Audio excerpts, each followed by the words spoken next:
வணக்கம். நேற்று திராவிட முன்னேற்ற கழகத்தினுடைய தலைவர் தன்னுடைய மாவட்ட செயலாளர்களுடைய கூட்டத்தில்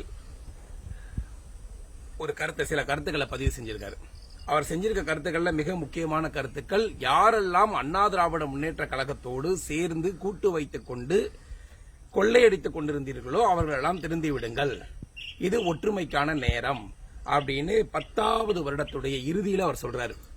தமிழ்நாட்டு மக்கள் தயவு செய்து புரிந்து கொள்ள வேண்டியது, திராவிட முன்னேற்ற கழகத்துடைய முக்கியமான நிர்வாகிகள் கூட்டத்திலே இந்த கருத்தை எதிர்க்கட்சி தலைவர் சொல்கிறார் என்றால், 10 ஆண்டு காலம் எதிர்க்கட்சியில் இருந்து கொண்டே கூட்டணியில் கொள்ளையடித்துக் கொண்டவர்கள் ஒரு 3 மாதம் திருந்தி விடுங்கள் சொல்றாருன்னா, மீண்டும் அவங்க கையில ஆட்சி கிடைச்சிச்சுன்னா தமிழகம் என்னவாகும் என்பதை உங்களுடைய எண்ணத்துக்கே நான் விட்டுறேன். அப்புறம் நேத்து கிறிஸ்துவ ஒரு பண்டிகைக்கு போய் சொல்லியிருக்காரு, எங்களுக்கு சிறுபான்மை பெரும்பான்மை அப்படிங்கிற மாதிரியான பிரிவினை எல்லாம் கிடையாது, தமிழர்கள்ங்கிற பிரிவினை மட்டும்தான் இருக்குதுங்கிறத சொல்லியிருக்காரு. எங்க கிட்ட இருக்கக்கூடிய ஒரு சின்ன கேள்வி என்னன்னா, நாங்களும் தமிழர்கள்ங்கிறத ஏத்துக்கிறோம்.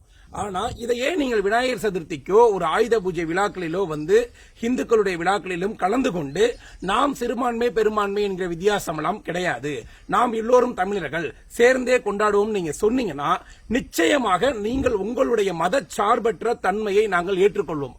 ஆனா நீங்க வெறும் கிறிஸ்துவ பண்டிகையில மட்டும் போய் இருந்துகிட்டு அங்க போய் மாற்று மதங்களை வந்து கீழ்மைப்படுத்துதல், மாற்று மதங்களை உடைய கொள்கைகளையும் கலாச்சாரங்களையும் விட்டுக் கொடுக்கிறதுங்கிறது நிச்சயமாக ஒரு இந்து மத விரோதமாகத்தான் இதை நாங்கள் பார்க்கிறோம்.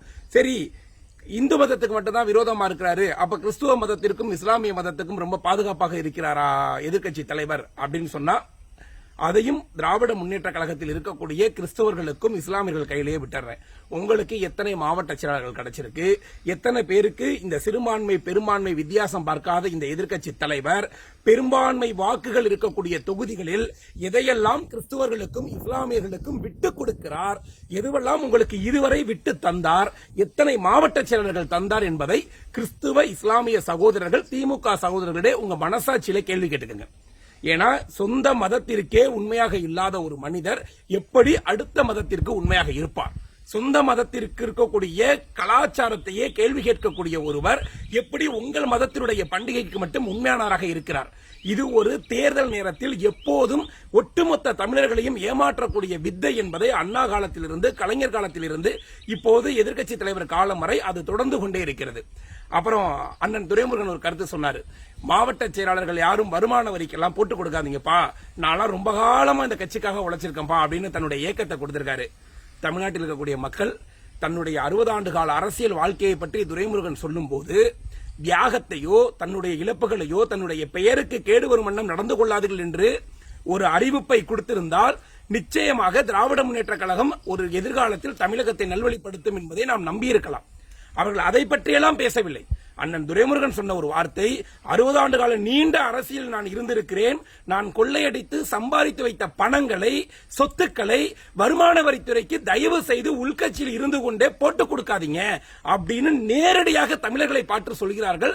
அத்தனை ஊடகங்கள் உண்மை மத்தியிலும் சொல்றாங்கன்னா, ஆட்சியில் இல்லாத போதே இவ்வளவு துணிச்சலாக சொல்பவர்கள் தமிழகத்தில் இருக்கக்கூடிய மக்கள், தமிழகத்தில் இருக்கக்கூடிய புதிய வாக்காளர்கள், தமிழகத்திலே திமுக வந்தா மாற்றம் ஏற்படும் என்று நம்பிக்கொண்டிருக்கக்கூடிய கழகத்துடைய அடிமட்ட தொண்டர்கள், திராவிட முன்னேற்ற கழகத்திலே மேல்மட்டத்தில் இருக்கக்கூடிய தொண்டர்கள் எல்லோரும் கூட்டு வைத்து 10 ஆண்டு காலம் சம்பாதித்துக் கொண்டிருப்பதை எதிர்க்கட்சி தலைவர் ஸ்டாலினே ஒப்புக்கொண்டு விட்டார்.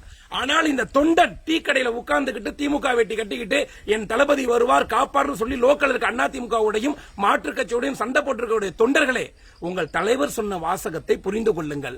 மேல்மட்ட நிர்வாகிகள் எல்லோரும் ஊழல் செய்து கொண்டிருக்கிறார்கள், கீழ்மட்டத்தில் இருக்கக்கூடிய நீங்கள் மட்டும் கொள்கை என்று உங்கள் வாழ்க்கையை அழித்துக் கொண்டிருக்கிறார்கள். தயவு செய்து ஒரு கணம் உங்கள் பிள்ளைகளின் வாழ்க்கையையும் தமிழகத்தின் வாழ்க்கையையும் சிந்தித்து நீங்கள் எல்லாம் திமுகவில் இருந்து அடிப்படை தொண்டர்கள் விலக வேண்டும். அப்புறம் மீண்டும் ஒரு வார்த்தை சொல்லியிருக்காரு எதிர்க்கட்சி தலைவர் அண்ணன் அவர்கள், அர்ஜுனன் போன்று மரம் தெரியக்கூடாது, கிளை தெரியக்கூடாது, ஆனால் அந்த கிளியுடைய கழுத்து மட்டும் தெரிய வேண்டும் என்று, அர்ஜுனன் போன்று நாம் குறி தப்பாது வென்றுவிட வேண்டும் என்று நினைக்கிறார்.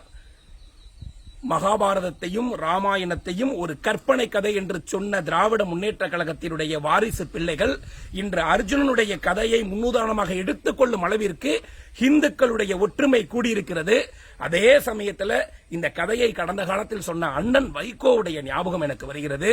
கையில ஒரு வில்ல வச்சுக்கிட்டு அம்பு இங்க இருக்குது, நாம எய்ய போறோம்னு விஜயகாந்தை வச்சுக்கிட்டு சொன்னது மாதிரி இன்னைக்கு திமுகவினர் மத்தியிலே எதிர்க்கட்சி தலைவர் ஸ்டாலின் சொல்லி இருப்பது நிச்சயமாக தமிழகத்தில் இருக்கக்கூடிய மக்கள் அனைவரும் சேர்ந்து, புதிய இளைஞர்கள் அனைவரும் சேர்ந்து உங்களுடைய வாரிசு அரசியலுக்கு எதிராக, உங்களுடைய கொள்ளையடிக்கக்கூடிய கூட்டணிக்கு எதிராக, உங்களுடைய தமிழின துரோக காங்கிரஸ் கூட்டணிக்கு எதிராக நிச்சயம் வாக்களித்து நீங்கள் சொன்னது போல் திமுகவை நாங்கள் நிராகரிப்போம். நன்றி.